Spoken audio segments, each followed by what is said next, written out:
विधानसभा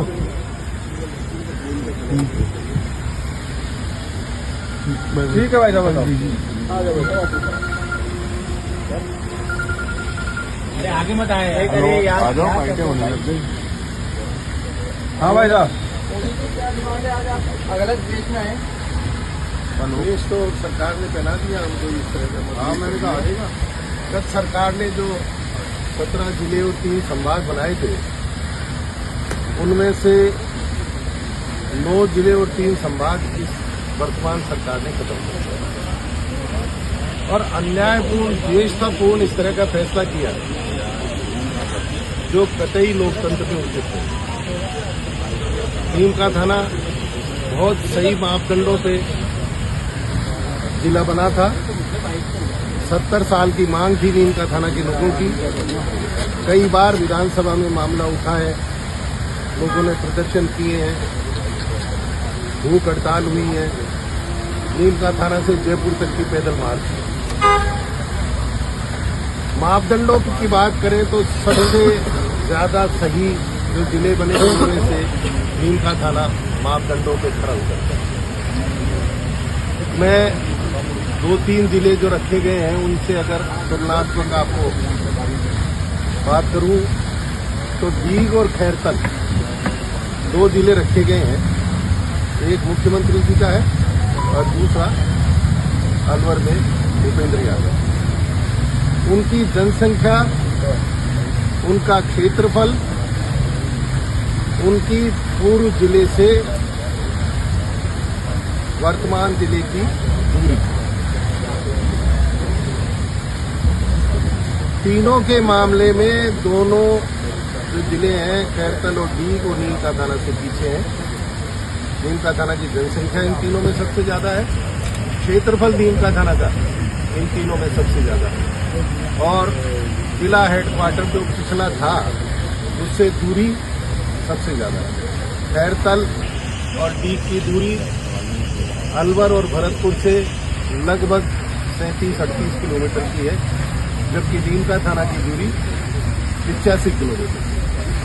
और अगर अंतिम छोर की बात करें नीम का थाना के तो लगभग 135 किलोमीटर। अब क्यों काटे गए इसका भी मैं एक कारण आपको बताऊं। इस सीकर संभाग की तीनों सीटें संसद, तीनों में बीजेपी ने मात दी।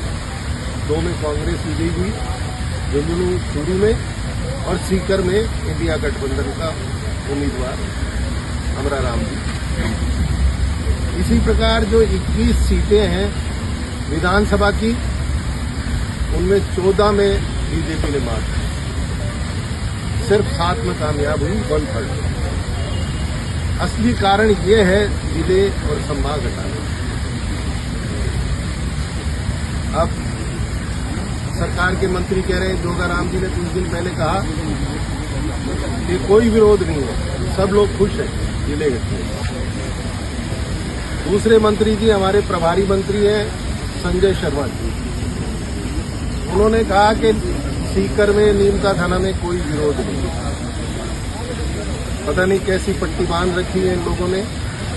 लगातार भूख हड़ताल चल रही है नीम का थाना जिले को हटाने की। लगातार लोग प्रदर्शन कर रहे हैं, हर गांव में, हर विधानसभा में प्रदर्शन हो रहा है।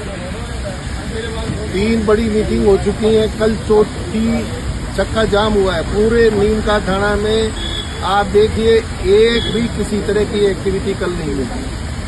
इवन आप देखिए मजदूर, कारीगर चेजे पे नहीं है, निर्माण कार्यों पे नहीं है। पूरी सब्जी मंडी बन रही है, पूरी व्यापार, हर तरह का व्यापारी प्रतिष्ठान बन रहे हैं, इंडस्ट्रियल एरिया पूरा बन रहा है। नीम का थाना माइनिंग जोन है तो पूरी mining activity, dispatch, crusher, mines का काम सब बन रहा है। शिक्षण संस्थान सारे बन रहे हैं, प्राइवेट स्कूलें सारी बन रही हैं। कोचिंग का बड़ा हब बनता जा रहा है नीम का थाना, कोचिंग के सारे सेंटर बन रहे हैं। एक भी गाड़ी, एक भी ट्रक पूरे नीम का थाना जिले में नहीं चला। इसके बावजूद पता नहीं सरकार कैसी आंखें लिए बैठी है, कैसी नजर लिए बैठी है। आप तो खुद मोदी जी हो, तो क्या फिर भी आपका जिला कैंसिल कर दिया? क्या आपने कोई काउंसलिंग लगाई? नहीं साहब, मैं तो कांग्रेस का मोदी हूँ और वो जो है दूसरे मोदी जिनकी तरफ आप इशारा कर रहे हो वो बीजेपी के लोग हैं।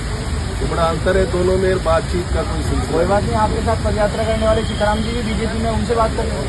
हाँ, सीताराम जी ने जरूर मेरे साथ नीमका थाना से जयपुर तक की पदयात्रा की थी और बहुत सहयोग किया था मेरा। मुख्यमंत्री जी के पास जो डेलीगेशन गया था उसमें भी सीताराम जी मेरे साथ थे और अब वो दूसरे पाले में चले गए जिसके बारे में मैं कोई कमेंट नहीं करना चाहता। तो मैं बता रहा था आपको कि सरकार को दिख नहीं रहा विरोध, चक्का जाम भी नहीं दिख रहा। हमारे यहाँ एक कोहिनूर हीरा है बीजेपी का, जिसको 5 बार बीजेपी ने टिकट दिया। वो बार बार बयान बदलते हैं। पहले वो ये कह रहे थे कि नीमका थाना जिला बनने लायक नहीं है, फिर जब जिला बन गया तो उन्होंने ये कहा कि सबका सहयोग है, हमने भी सहयोग किया। आपने क्या सहयोग किया जरा जनता को बताइए।